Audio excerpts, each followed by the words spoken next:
ભાવેશ તેની ચા પીને પોતાની સીટ પર આવતી કન્યાને જોઈ રહ્યો હતો. એ ખરેખર સુંદર હતી. તેની દ્રષ્ટિ કોઈ પણ રૂપાંગણાને ટક્કર મારે એવી હતી. એનો ચહેરો ખૂબ આકર્ષક હતો. તે એને જ્યારે તેની આંખો સાથે મેળવીને નજર કરતી ત્યારે આંખો ફેરવી જતો. એને ઓફિસ જોઈન કરી ત્યારથી બધા સાથી કર્મચારીઓ તેમની સાથે મિત્રતા કેળવવા પ્રયાસ કરતા હતા. એ પોતે તેના તરફ ધ્યાન આપતો નહીં. એટલે જે થોડા મહિના બાદ આજે અચાનક તેની પાસે આવી, કેમ છો? આજે તો મારે તમારી સાથે ચા પીવી છે. બોલો ભાવેશ સર, તમે મંગાવો છો કે હું મંગાવું? તમે ક્યારેય બોલતા નથી, એટલે આજે જાણી જોઈને આવી છું અને તે ચા પીને જ જઈશ, કહી ખડખડાટ હસી પડી અને તેને જવાબમાં કહ્યું, આરતી, આજથી તું દરરોજ મારી સાથે ચા પીવાની હોય તો મંગાવું. હું કોઈ સંબંધ માત્ર થોડા સમય માટે નહીં. રસ્તો એકવાર આપી જાય અને પછી આવે જ નહીં. એ ચા એ નહીં ચાલે. તમે તો બહુ સારી રીતે બોલો છો ને મને તો એમ કે તમે ભાગ્યે જ શબ્દો બોલશો. હજી તો શરૂઆત થઈ છે, પછી દોસ્તી થશે. એટલે તું કહીશ મારા ભાઈ, હવે બસ કરો, ભાવેશ એ હસતા હસતા કહ્યું અને પટ્ટાવાળાને ચા લઈ આવવાનું કહ્યું.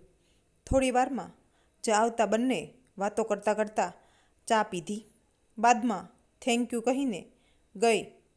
તે દિવસથી એ દરરોજ ભાવેશ પાસે આવવા માંડી. ઘણીવાર એ ઘરેથી કંઈ ને કંઈ નાસ્તો લાવતી અને તેને ખવડાવતી. ભાવેશને એનો સ્વભાવ ખૂબ જ ગમવા માંડ્યો તો હવે એને આરતીના આખા જીવન વિશે જાણવાની ઈચ્છા થતી. આટલી સુંદર યુવતી હજી સુધી પરણી ના હોય એવું તો બને જ નહીં. કદાચ એને ત્યાં બાળકો પણ હશે. એ બીજા દિવસે આવી ત્યારે કહ્યું, આરતી, આમ તો કોઈના અંગત જીવન વિશે પૂછવું જ ન જોઈએ, પરંતુ હવે આપણે બેસ્ટ ફ્રેન્ડ બની ગયા છીએ તો કેટલીક બાબતો પૂછી શકું? ભાવેશ સર, તમે મને કંઈ પણ પૂછી શકો છો.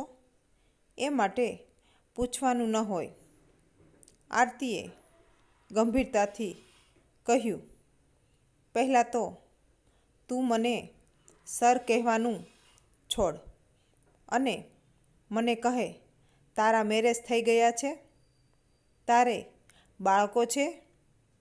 ભાવેશ, હું તમને હવે ભાવેશજી કહીશ. હા, પણ ભાવેશભાઈ નહીં કહું. આપણે ફ્રેન્ડ છે એટલે, કહીને હસી પડી. આપ તું ભાઈ નહીં, એ તો તું વાત કરે છે તેના પરથી ખબર પડી જાય છે. પણ તું, મેં તને કંઈ પૂછ્યું છે? જવાબ અપાય એમ હોય તો આપ. આમ તો હું કુંવારી છું એટલે બાળકોનો સવાલ નથી. આજે શાંતિથી કહ્યું. મને તો એમ કે તું શાદીશુદા હશે, પરંતુ તે આમ તું કુંવારી છું એમ કહ્યું. આમ તો એટલે ભાવેશે અસમર્થતા સાથે પૂછ્યું.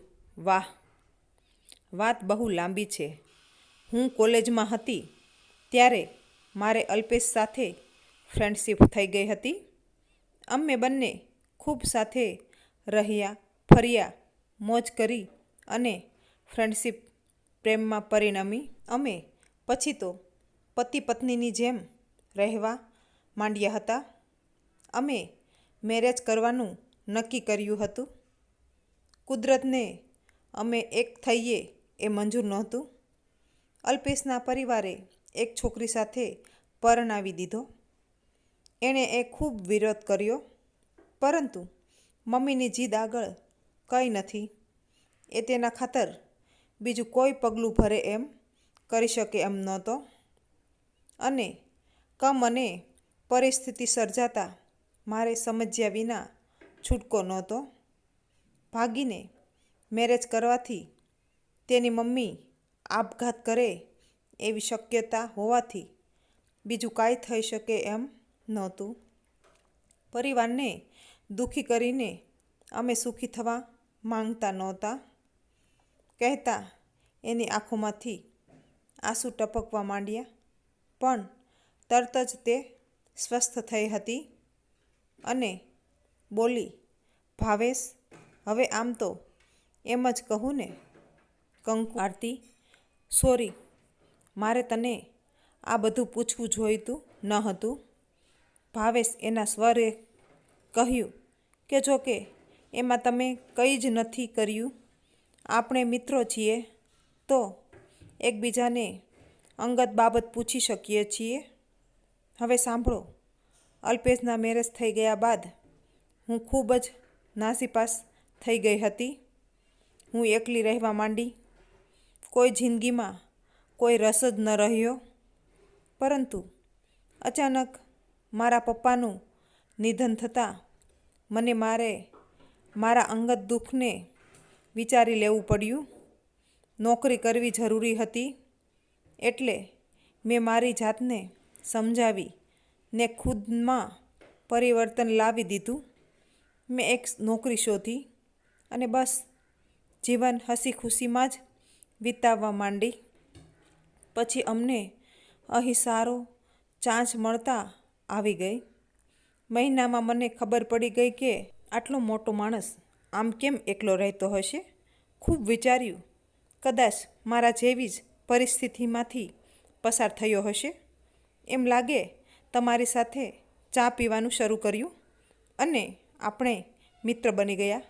હવે તમે તમારી ખાટી મીઠી વાત છે તે કહો એટલે મને શાંતિ થાય. આરતી હાસ્ય વેરતા કહ્યું, તને શાંતિ થાય એવી વાત છે. નાનો હતો ત્યારે એક નાનકડી ગર્લફ્રેન્ડ હતી. કુલ 2-3 વર્ષ સાથે ફ્રેન્ડશીપ હતી. વાત આગળ કરવા કરું પણ વાતચીત કરવાની હિંમત ન ચાલી. કોલેજ ફ્રેન્ડ સર્કલમાં ઘણી કરી હતી, પરંતુ મારે કોઈ સાથે ખરેખર ફ્રેન્ડશીપ નથી. એનું કારણ મારો સ્વભાવ કહી શકાય. પછી મને નોકરીમાંથી રસ ઉડી ગયો. મેં મનમાં ને મનમાં નક્કી કરી લીધું કે મારે મેરેજ પણ નથી કરવા. મારા અંતર્મુખી સ્વભાવને લીધે ઘણી ઓફિસમાં પણ મને બધા સાથે ગપ્પા મારવા, ટાઈમ પસાર કરવો એવું બધું નથી ગમતું. બસ મેં ઓર મેરી તન્હાઈ જેવું જીવન છે. ક્યાં તું જીવનમાં વાવાઝોડું બનીને આવી છે. એટલે છેવટે મન કરી લીધું છે કે બસ મેરેજ કરીશ, અને તે પણ આરતી સાથે.